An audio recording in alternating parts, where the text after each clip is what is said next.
we did so much work today becoming and developing and becoming researchers, right?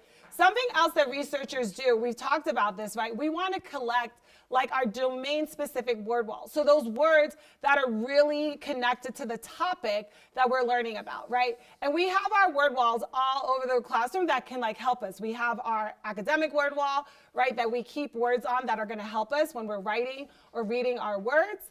And now we're going to have our domain-specific one, and those are the words that are going to support us when we are thinking about becoming researchers and we're learning about our topic. So I have our domain-specific word wall here, and the thing is, we always want to put those in alphabetical order so that you can easily look at it, right? Because other resources that we use, like the glossary, right? Those things are always done in alphabetical order, so we can think about what that word starts with and then easily find it.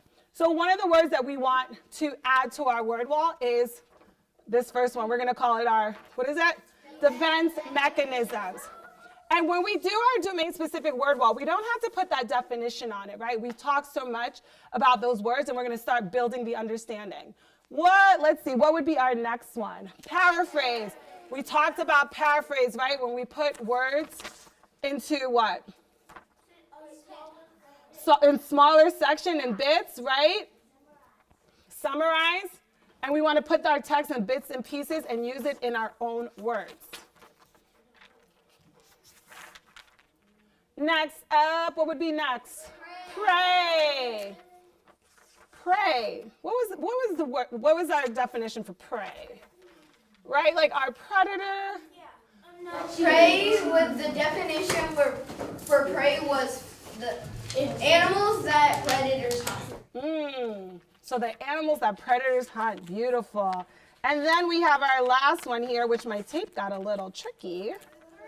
Yeah, we have quiver. Yep, we could say that when we're scared, we might quiver or shake. And we have venom. Yeah, like poison. Awesome work, y'all. So I want us to take a moment now to kind of reflect back on all the learning that we've done today. And I want you to think about, right, with these learning targets that we have, how did we do? So we had our first one, right, where we talked through, I can paraphrase information presented in a read aloud on animal defense mechanisms. Give me a thumbs up, thumb to the side, or thumbs down on how you felt we did with that learning target today. All right, so I have an up. I saw a quick to the side. They're like in between side and up. That happens sometimes, right? We're kind of like, I'm almost there, but maybe I just have to do a little bit more learning to get to my thumbs up. Beautiful. All right, put those thumbs down. Our second learning target, I can find the gist and the meaning of unfamiliar vocabulary from an excerpt from Animal Behavior, Animal Defenses. Thumbs up, thumb to the side, or thumbs down on how you think you did. All right, we're working on it.